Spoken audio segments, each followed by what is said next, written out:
हाय, कैसे हो? तो चैप्टर नंबर 4 से एक क्वेश्चन लेकर आया हूं आपके सामने। ये क्वेश्चन है।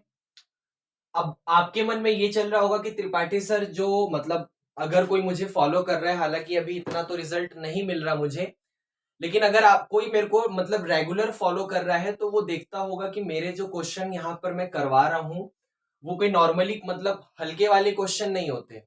वो इतने इजी तो नहीं है कि मतलब मैं यहाँ पर आके टाइम पास करवा दूं और वो बच्चों को आता था और फिर वो ऐसा रिजल्ट हो गया। नहीं नहीं नहीं नहीं, ऐसा तो नहीं होता। तो वैसे ही यहाँ पर एक क्वेश्चन लिखा हुआ है। अगर देखकर मन में आ रहा है कि सर ये क्वेश्चन तो मतलब बहुत इजी सा लग रहा है, हम सॉल्व कर देंगे, तो इसके पीछे की मैं कहानी बताता हूँ। आज 2 अगस्त को मैं अपनी क्लास में, ऑब्वियसली बात है, सबको पता ही है, मतलब जितने भी मुझे फॉलो कर रहे हैं कि मैं स्कूल पढ़ाता हूँ। तो आज 2 अगस्त को मैं अपनी क्लास में मैं फोकस करता हूँ। यहाँ पे दिख रहा होगा आपको। मैं कुछ 1 सेकेंड में फोकस कर दूँ। ओके, मैं कुछ इस टाइप, अबे यार, सॉरी। हाँ, मैं कुछ इस टाइप के क्वेश्चन आज यहाँ पर करवा रहा था। ये जो आपको दिख रहे हैं ना, 40 से लेकर 51, कुछ इस टाइप के क्वेश्चन मैं यहाँ पर करवा रहा था।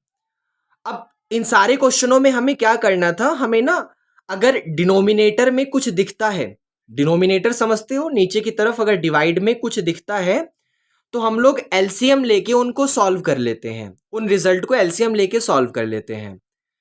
अब बात आ गई इस क्वेश्चन नंबर 51 पे। अब क्वेश्चन नंबर 51 तक जब हम आए तो हमारे मन में आया, मैं इसको यहां पर फोकस कर देता हूं। ओके, तो जब हम लोग क्वेश्चन नंबर 51 पर आए तो हमारे मन में आया कि ठीक है, अब तक हम लोग सारे क्वेश्चन को एलसीएम लेके सॉल्व कर रहे हैं, तो इस वाले क्वेश्चन को भी एलसीएम लेके सॉल्व कर लेते हैं। तो हमने एलसीएम ले लिया।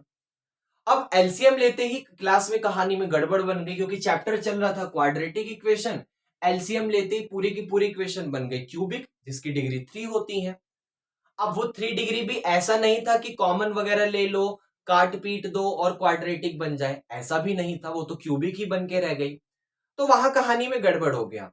अब मुझे क्यूबिक आता है, लेकिन 10th क्लास वाले बच्चे तो क्यूबिक को उसका कोई नामो नहीं, ए फॉर अल्फा भी नहीं पता उसको। तो ये कहानी में वैसा ही है।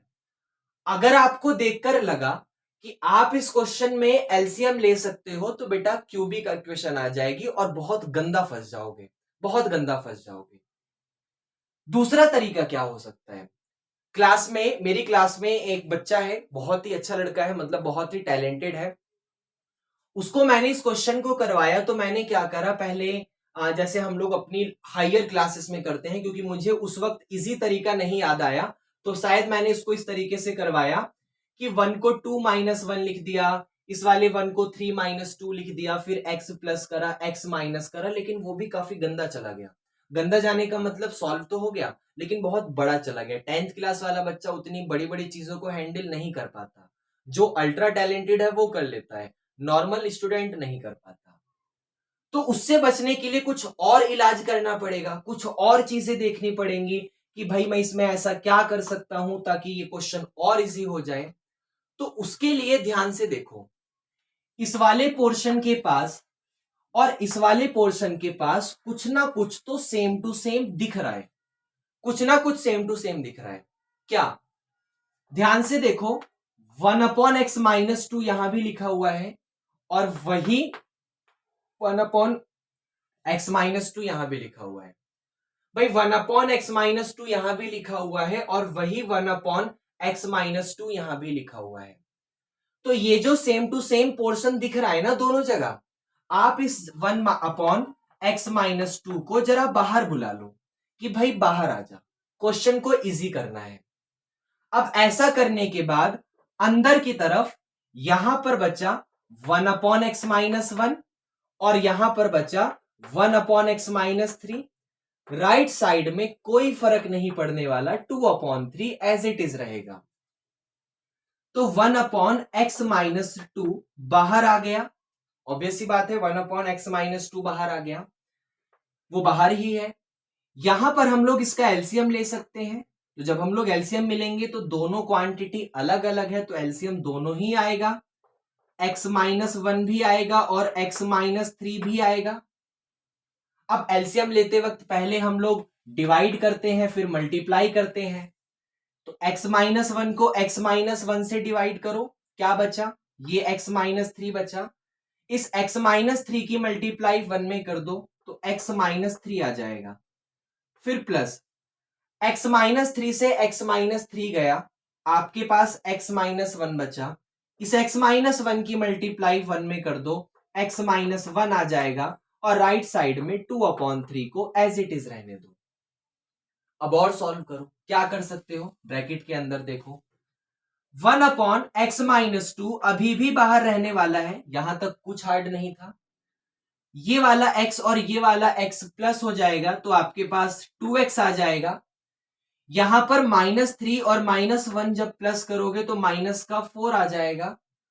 डिवाइड बाय इस ब्रैकेट की इस ब्रैकेट में मल्टीप्लाई करो, तो x की x में मल्टीप्लाई करोगे x स्क्वायर, x की -3 में माइनस का 3x, -1 की x में माइनस का x आएगा, -1 की -3 में प्लस का 3 आएगा और राइट साइड में 2/3 एज इट इज लिखा हुआ है।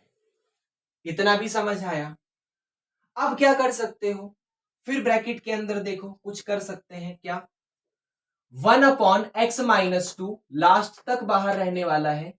ब्रैकेट के अंदर जो न्यूमरेटर है 2x माइनस फोर, यहां से कुछ कॉमन है, 2x माइनस फोर से 2 कॉमन है और जैसे ही आप 2 कॉमन लोगे यहां पर x बचेगा और यहां पर माइनस का 2 बचेगा। जैसे ही आप 2x माइनस फोर से 2 कॉमन लोगे यहां पर आपके पास x बचेगा और यहां पर माइनस का 2 बचेगा। ये क्यों करा, ध्यान से देखना। अभी यहां पर माइनस का 3x और माइनस का x प्लस हो जाएगा, तो माइनस माइनस प्लस होकर 3x और x जो है वो 4x हो जाएगा। तो नीचे की तरफ x स्क्वायर माइनस का 4x प्लस का 3 और is equal to right side में 2/3।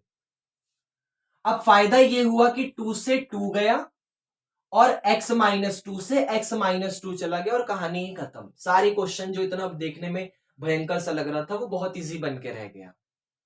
अब क्या क्या बचा, यहां पर कुछ नहीं बचा, तो ये 1/x square minus 4x plus 3 और राइट साइड में यहां कुछ नहीं बचा ऊपर, तो 1/3। क्रॉस मल्टीप्लाई करोगे तो इसकी मल्टीप्लाई 1 में करोगे तो यही आएगा, x square minus 4x plus 3 और राइट साइड में 3 की मल्टीप्लाई 1 में होगी तो 3 ही आएगा। 3 से 3 गया और फायदा हो गया, x square minus 4x is equal to 0 बचा। अब सॉल्व करने के लिए यहां से कुछ कॉमन है, क्या कॉमन है, x कॉमन है तो x बाहर निकाला। अंदर की तरफ क्या बचा, एक्स स्क्वायर माइनस 4x में से x बाहर आ गया तो अंदर की तरफ x माइनस 4 बचा और इज इक्वल टू 0। अब अगर इन दोनों चीजों की प्रोडक्ट 0 है तो या तो ये 0 होगा या तो ये 0 होगा। इसके 0 होने का मतलब x की वैल्यू 0 आ गई और इसके 0 होने का मतलब x की वैल्यू 4 आ गई, क्योंकि -4 उधर जाके प्लस का 4 हो जाएगा। तो आंसर आ गया, x की वैल्यू या तो 0 है या तो x की वैल्यू 4 है। तो क्वेश्चन देखने में खतरनाक नहीं था, करने में खतरनाक था। मेथड चेंज हो जाता, बहुत गंदा चला जाता। डायरेक्ट एलसीएम लेने पर क्यूबिक इक्वेशन बन जाती, नहीं हो पाता सॉल्व। ऊपर कुछ करते, अगर कोई हायर स्टूडेंट का बच्चा देख रहा है तो ऊपर 1 को 2 माइनस 1 करते, 3 माइनस 2 करते, तो भी 10th क्लास के हिसाब से गंदा चला जाता। बचने के लिए जो कॉमन था बाहर निकाला, एलसीएम लेके सॉल्व करा, आगे चल के कैंसिल हो गया और क्वेश्चन बहुत ही इजी बन के रह गया। तो ये हमारा यहाँ पर रिजल्ट था। जैसा भी लगा कमेंट करके बताओ, अच्छा लगा तो लाइक करिए और सब्सक्राइब करिए, उसके बाद बेल आइकन को दबाइए। ऐसी ही और वीडियोस आती हैं, जो हमारी वीडियोस आती हैं वो काफी अच्छे अच्छे क्वेश्चन की होती हैं। हम लोग क्योंकि क्वेश्चंस की वीडियो बनाते हैं और बहुत अच्छे वाले रिजल्ट की होती हैं। जैसा भी लगा कमेंट करके फीडबैक दीजिए। Thank you.